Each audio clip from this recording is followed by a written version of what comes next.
In this video, I'm going to tell you about that time when Samwise the Brave used the One Ring. And no, this is not clickbait. Sam didn't just carry it, he actually put the ring on his finger and disappeared. The movies never show this. They rush past it so quickly that most viewers never realize what really happened. It's too late. It's over. They've taken it. Sam, they took the ring. And Sam answers almost casually, Begging your pardon, but they haven't. I thought I'd lost you. So I took it. Only for safekeeping. Give it to me.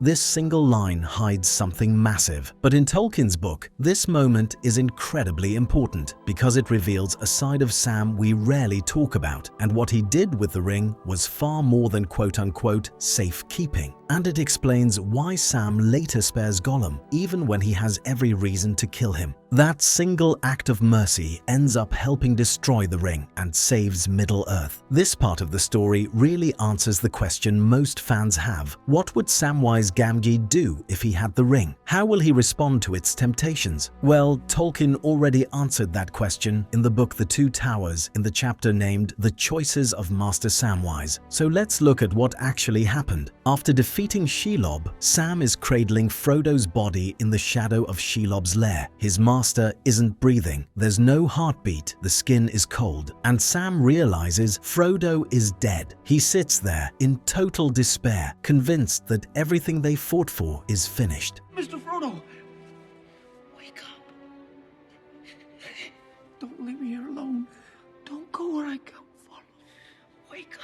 Sam remembers what he saw in Galadriel's mirror, the one where he saw Frodo lying pale beneath a dark cliff. Back then, Sam thought Frodo was just sleeping, but now he understands what he really saw, this exact moment, Frodo's death. So Sam does what any of us would do. He spirals. First, he thinks about going home, just walking away from all of this and returning to the Shire. But he knows that's impossible. Without destroying the ring, there won't be a Shire to return to. Then he considers hunting down Gollum, making him pay for leading them into Shelob's trap. And for a moment, that rage burns hot enough to get him moving. But then Sam realizes killing Gollum won't bring Frodo back. It won't finish the quest. It would just be revenge, empty revenge. And that's when the real weight hits him. The quest cannot fail. Someone has to take the ring to Mount Doom. Someone has to finish what Frodo started. And the only person left alive to do it is Sam. Now here's where Tolkien does something brilliant. Tolkien writes, "I wish I wasn't the last," he groaned. "I wish old Gandalf was here, or somebody. Why am I left all alone to make up my mind? I'm sure to go wrong, and it's not for me to go taking the ring, putting myself forward. But you haven't put yourself forward. You've been put forward. And as for not being the right and proper person, why, Mr. Frodo wasn't, as you might say, nor Mr. Bilbo. They didn't choose themselves. Ah, well, I must make up my own mind. I will make it up, but I'll be sure to go wrong. That'd be Sam Gamgee all over. Let me see now. If we're found here, or Mr. Frodo's found, and that thing's on him, well, the enemy will get it. And that's the end of all of us, of Lorien and Rivendell, and the Shire and all. And there's no time to lose, or it'll be the end anyway. The war's begun, and more than likely, things are all going the enemy's way already. No chance to go back with it and get advice or permission. No, it's sit here till they come and kill me over Master's body, and gets it, or take it and go." He drew a deep breath. "Then take it is." Sam starts arguing with himself. He says he's not the right person for this. He's just a gardener. He's not brave like Aragorn, or wise like Gandalf, or chosen like Frodo. But then he remembers, Frodo wasn't chosen either. Neither was Bilbo. They didn't volunteer for this burden. It fell to them. They were put forward by circumstances beyond their control. And now Sam realizes he's been put forward too. So he bends down, kisses Frodo's forehead one last time, and whispers goodbye. Then, as gently as possible, he reaches inside Frodo's tunic and pulls out the chain. The ring dangles there, impossibly small for something so evil. Sam lifts the chain over Frodo's head, and the moment he places it around his own neck, the weight crashes down on him like a boulder. His head bows to the ground. He can barely breathe. It feels like he's been chained to the earth itself. But slowly, painfully, Sam pushes himself up. The weight lessens, or maybe he just gets stronger. Either way, he stands. He takes one step forward, then another. The ring is his now, and Sam, the gardener from the Shire, is walking alone into Mordor. Sam doesn't make it far. He's stumbling through the darkness, the ring heavy around his neck. When he reaches the top of the pass, the threshold between the relative safety of the mountains and the nightmare landscape of Mordor itself, and he freezes, because Sam realizes that if he takes one more step forward, there's no turning back. He'll be inside Sauron's realm, alone, with the one thing the Dark Lord wants more than anything else in the world hanging around his neck. So he stands there, paralyzed by doubt, second-guessing every decision that led him to this moment. And that's when he hears them. Orc voices, harsh, guttural, echoing off the rocks. They're coming from both directions, ahead of him and behind him. He's trapped, cornered at the worst possible place. Sam's mind races. There's nowhere to hide. The path is narrow, exposed. Within seconds, they'll see him. They'll kill him. They'll take the ring. So without thinking, purely on instinct, Sam reaches for the chain and slips the ring onto his finger, and the world changes. This isn't like the movies, where putting on the ring just makes you invisible and that's it. In the book, Sam describes it as stepping into a nightmare. Everything around him becomes grey and distorted, like he's looking through a fog, but he himself feels horrifyingly visible, like a spotlight is burning down on him from above, because the eye is searching for him. Sam can feel Sauron's attention sweeping across the land, probing, hunting,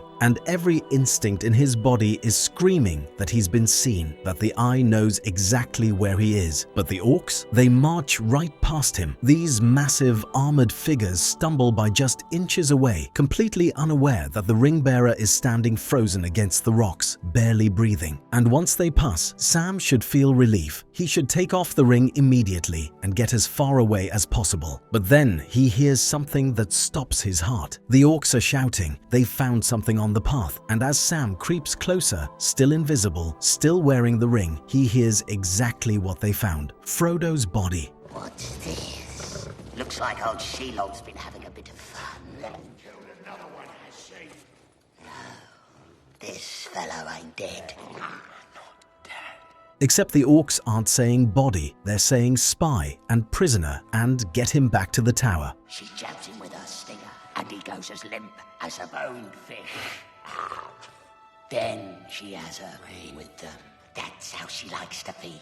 Fresh blood. Get into the tower! Samwise, you fool. And that's when Sam understands. Frodo isn't dead. Shelob didn't kill him. She paralyzed him. He's alive, unconscious, helpless, but alive. And the orcs are taking him. In that instant, the only thing that mattered to Sam was that his master was being dragged away by orcs, and Sam just stood there, invisible while it happened. So he turns and sprints back down the pass, following the orc voices into the tunnel. His mission now is to rescue Frodo. So he follows the orcs. Here's where things get really interesting, because as Sam gets closer to Mordor, as he gets closer to Mount Doom, where the ring was forged, the ring's power grows stronger, and it starts working on him. Not immediately, not all at once, but Sam begins to feel different. His hearing sharpens. He can pick out individual orc voices from hundreds of yards away. He can sense things moving in the darkness, and when he looks down at himself, he doesn't see a small, exhausted hobbit anymore. He sees something else. Sam describes feeling enlarged, like he's wrapped in a massive shadow version of himself, like he's grown into something vast and terrible. And for the first time since putting on the chain, the ring whispers to him. But here's what makes Sam's temptation so different from everyone else's. The ring doesn't offer Sam power over others. It doesn't promise him armies or domination or the chance to defeat Sauron in battle. Instead, it shows him a garden. In The Return of the King, Tolkien writes, As Sam stood there, even though the ring was not on him, but hanging by its chain about his neck, he felt himself enlarged, as if he were robed in a huge, distorted shadow of himself, a vast and ominous threat halted upon the walls of Mordor. He felt that he had, from now on, only two choices: to forbear the ring, though it would torment him, or to claim it and challenge the power that sat in its dark hold beyond the Valley of Shadows. Already the ring tempted him, gnawing at his will and reason. Wild fantasies arose in his mind, and he saw Samwise the Strong, hero of the age, striding with a flaming sword across the darkened land, and armies flocking to his call as he marched to the overthrow of Barad-dûr. And then all the clouds rolled away, and the white sun shone, and at his command, the Vale of Gorgoroth became a garden of flowers and trees, and brought forth fruit. He had only to put on the ring and claim it for his own, and all this could be. Sam sees himself as Samwise the Strong, hero of the age. He's striding across the darkened lands with a flaming sword, and in his wake, the poisoned wasteland of Mordor transforms. The ash and stone give way to rich soil, trees spring up, flowers bloom, fruit ripens on every branch. The ring is offering Sam exactly what he's always wanted: to make things grow, to take something dead and bring it back to life. And all he has to do is claim the ring as his own. Think about how brilliant that is. The ring knows Sam doesn't care about ruling people. He doesn't want a throne or a crown or servants bowing at his feet. So it tempts him through creation instead of destruction, through beauty instead of power. And for just a moment, Sam almost believes it, but then something cuts through the fantasy. Two things actually. First, Sam thinks about Frodo, the person who's been carrying this burden for months while Sam walked beside him, the friend who's suffering right now because of the ring's weight. And second, and this is the key, Sam's plain hobbit sense kicks in. He looks at the vision again and realizes this isn't about a garden at all. To make Mordor bloom, Sam wouldn't be tending soil with his own hands. He'd be commanding others to do it. He'd need armies of workers, servants to carry out his will, power to enforce his vision across an entire realm. The ring isn't offering him a garden, it's offering him an empire. And Sam realizes something crucial. He doesn't want that. He never wanted that. One small garden that he tends himself. That's all he needs. Not a garden swollen into a kingdom. Not the hands of others to command. Just his own hands, his own patch of earth, and the simple satisfaction of watching something he planted grow. So Sam does what almost no one else in Middle-earth could do. He recognizes the ring's temptation for what it is. A trick, a cheat, a poison dressed up as desire. And he refuses it. Not because he's stronger than everyone else, not because he's wiser or more powerful, but because Sam genuinely doesn't want what the ring is offering. His dreams are too small, too humble for the ring to corrupt. The ring keeps trying, of course. Every time Sam puts it on to hide from orcs or slip past danger, the visions come back, the whispers return. But Sam only wears it when survival demands it. And the moment the danger passes, he takes it off. He never claims it, never thinks of it as his. I'm gonna bleed you like a stuck pig. Not if I stick you first.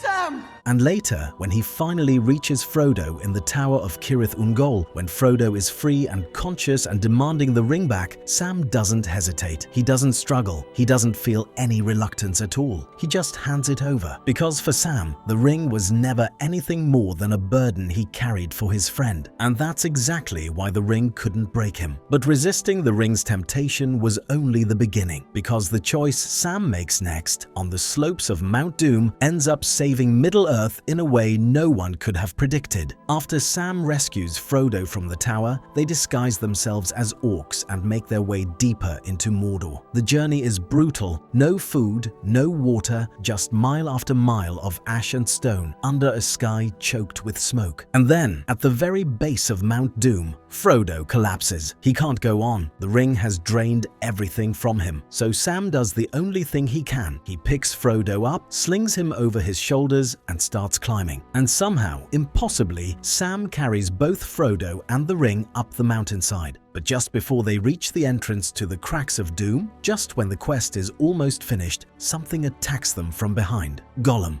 Look, Mr. Frodo. We're almost there. Clever hobbits to climb so high.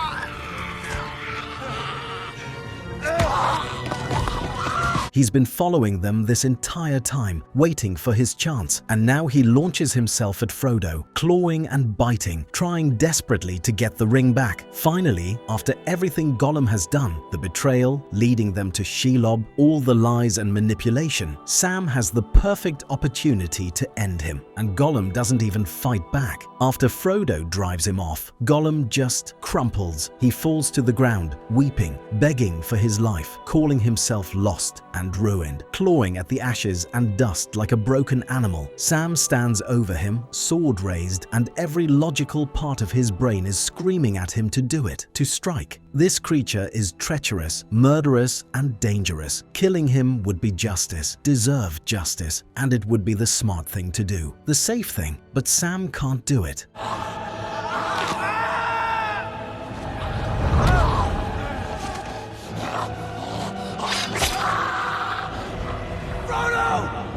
Because when he looks down at Gollum, cowering in the dust, he doesn't just see a monster anymore. He sees what the ring does to people. In The Return of the King, Tolkien writes, "Now," said Sam, "at last I can deal with you." He leaped forward with drawn blade ready for battle, but Gollum did not spring. He fell flat upon the ground and whimpered. "Don't kill us," he wept. "Don't hurt us with nasty, cruel steel. Let us live.